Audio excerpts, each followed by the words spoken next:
Saan tayo? Saan tayo? Saan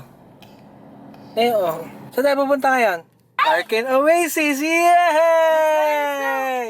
Come na dito kay Mami.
So, today is Ao's birthday, yung baby namin. Ilang taon si Ao?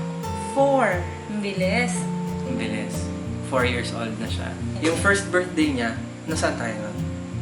Nandito. Binagyo tayo. Diba? Naghanda tayo pero binagyo. Ay, oo. Nung first birthday niya, nag-prepare kami sa baba ng dalawang tent. Kasi wala yatang bagyo nun.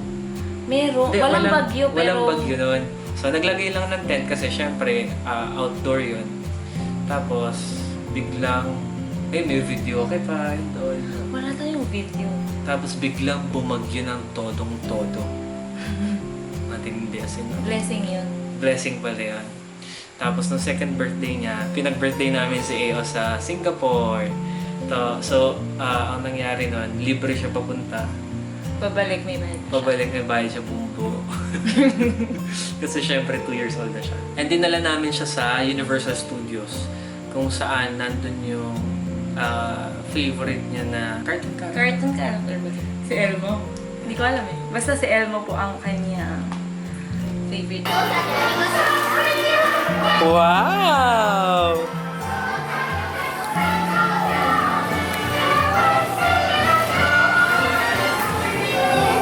Parang hanggang ngayon eh. Hanggang ngayon. Parang wala siyang ibang gusto.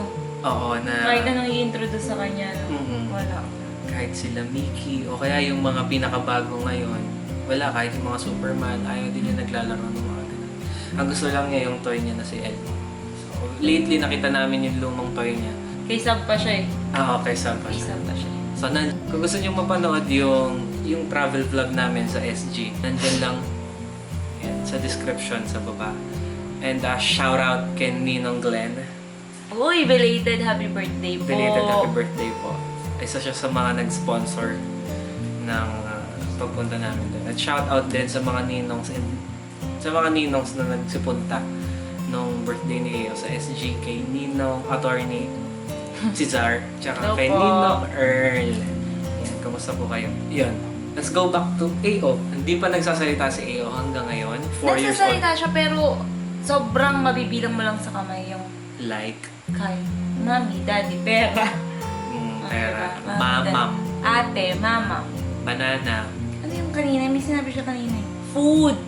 food. Sabi niya, food. Pero at least, di ba? Unti-unti. Meron si Aon na Global Developmental Delay at kasama din dun yung speech delay niya. Kasi meron din siyang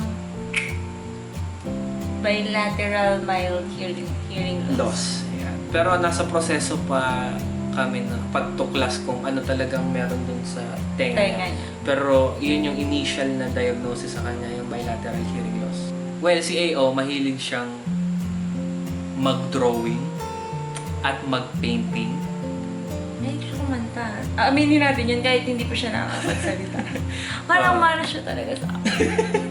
Sobrang hilig niya kumanta. As in, meron siyang dalawang specific na songs na favorite niya. Yung una niyang naging favorite yata, Burlesque. Siyempre, Ninong. So, si Ninong, shout out kay Ninong Almonat sa buong acapella ko. Yung ginagaya niya yung audience participation. Ngayon, ginagawa niya sa akin yun. Hindi parang, tapos ginagaya niya. Ginagawa niya yung deodorant. Ginagaya niya yung deodorant na may deodorant ba dyan? Makita nila yung deodorant ko. Pati sa katawan ko. Ito, binabaliktad niya to. Ito ang mic niya. So, yung Tatlo yan eh. Nasaan yun? Ay, apat na. apat Nasaan to, yung yun, tatlo kong Nivea. Ginaganon niya. Gagawin niyang, basta lahat yun hanggang nawala yung isa.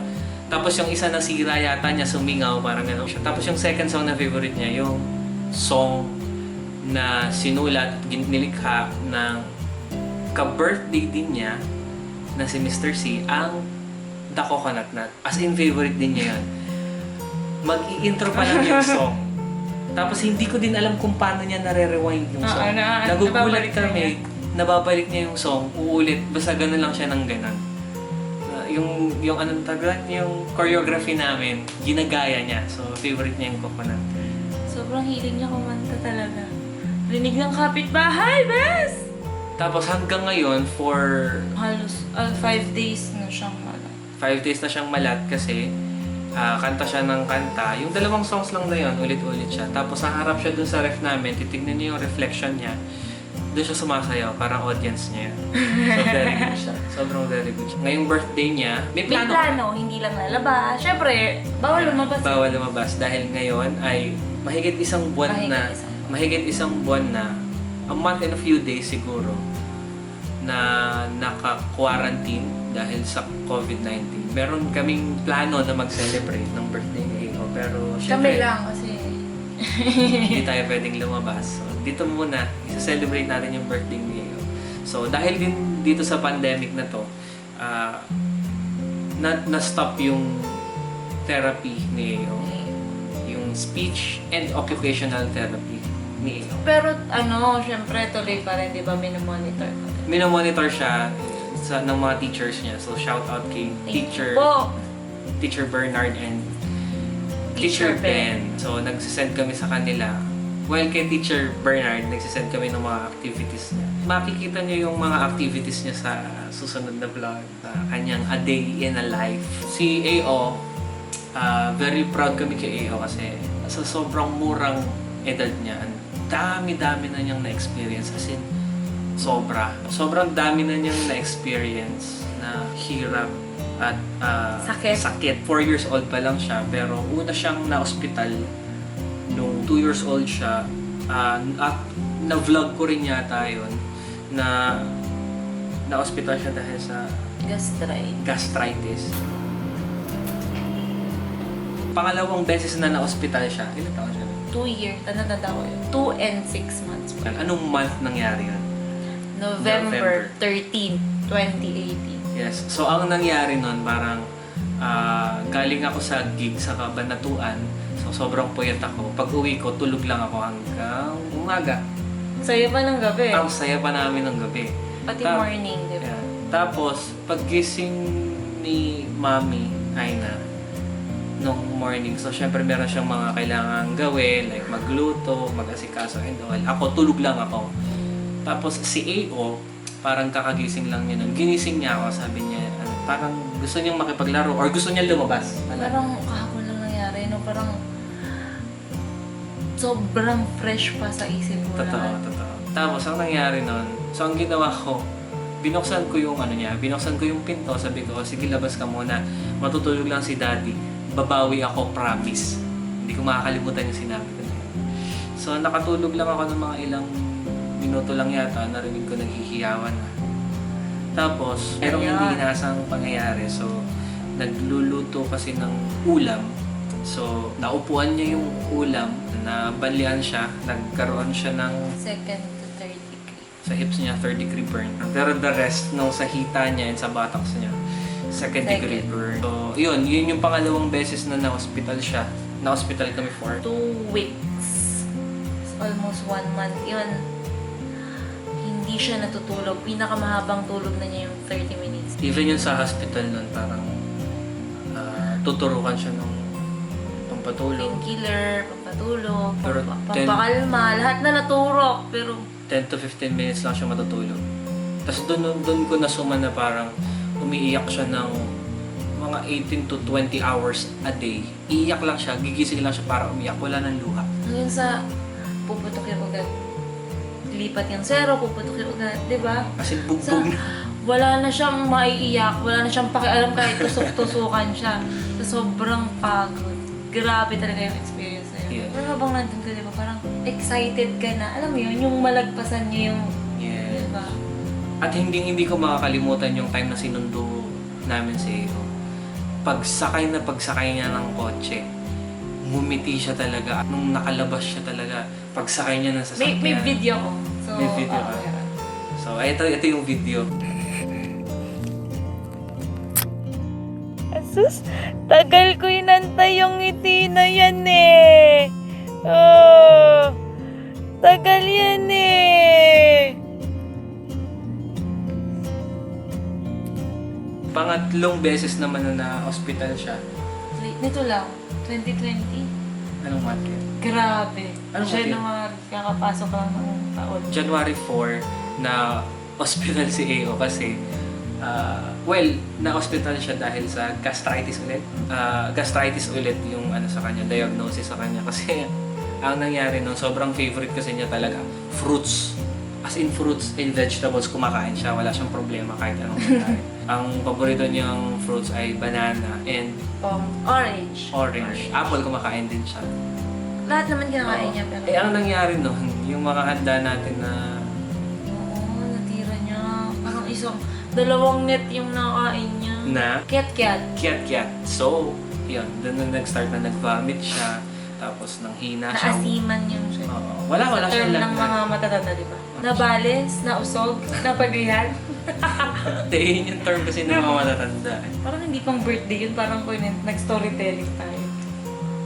Hindi, that's Eo's journey.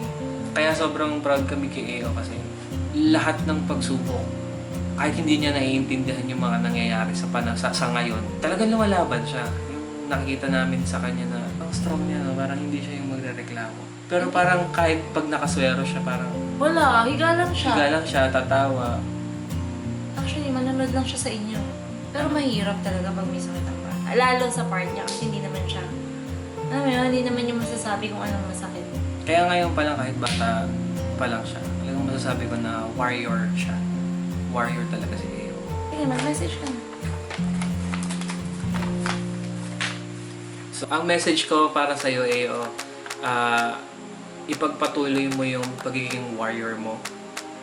At sana lumaki ka pa na mas matatag at mapagmahal, sweet sa lahat ng tao na nagmamahal sa iyo. Gaya ng ginagawa mo yun. Maraming pangarap si Daddy para sa iyo. Kung ano yung pangarap mo, desire ng puso mo, yun ang gawin mo. Kagaya nung ginawa ni Mami, na kung ano yung gusto naming gawin sa buhay namin. Ano ba yun? Ikaw, maging Mami. Ako, Gusto mo yun? kung ano yung maging pangarap mo at tatahakin mong daan, susuportahan ka all the way. Susuportahan kita namin ni Mami mo all the way. Mahal na mahal ka namin.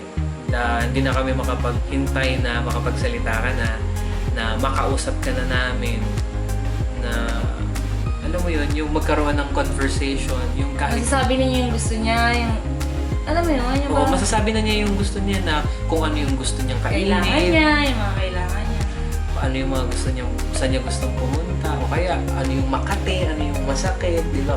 No pressure, baby. No pressure. Excited lang kami na makausap ka namin, magkaroon tayo ng mga conversation, kahit paulit-ulit yung tanong na, Daddy, anong ganito? Mami, bakit ganito? Mami, bakit ganyan? Lumaki ka sanang matatag, mapagmahal. Mahal na mahal kita, anak. Happy birthday. Siyempre, parang 4 years old ka pa lang pala. Parang forever ka na namin kasama. Parang ganon. So, ang message ko lang, ang masasabi ko lang, sana lumaki kang maayos. So, nakikita ko naman sa kanya ngayon, parang hindi siya yung lalaki na sarili ko lang. Parang mas He cares. sobrang open siya sa lahat ng tao. No? So, sana tuloy-tuloy yung pagiging sweet, playful, huwag ka mapagod mag-explore. Siguro, hindi mo pa maintindihan lahat ng sinasabi namin, lahat ng pinagsasabi namin na to. Basta, palagi kaming nandito ni Daddy para sa'yo. Hindi lang kami. Si Nanay, si Papa, sila Tito Dwight. Sobrang dami naming nagmamahal sa'yo. Sana happy ka. Sana happy ka lang lagi. Napakalaking bagay sa amin ni Daddy. I love you, baby boy. Happy birthday, Happy birthday! We love you.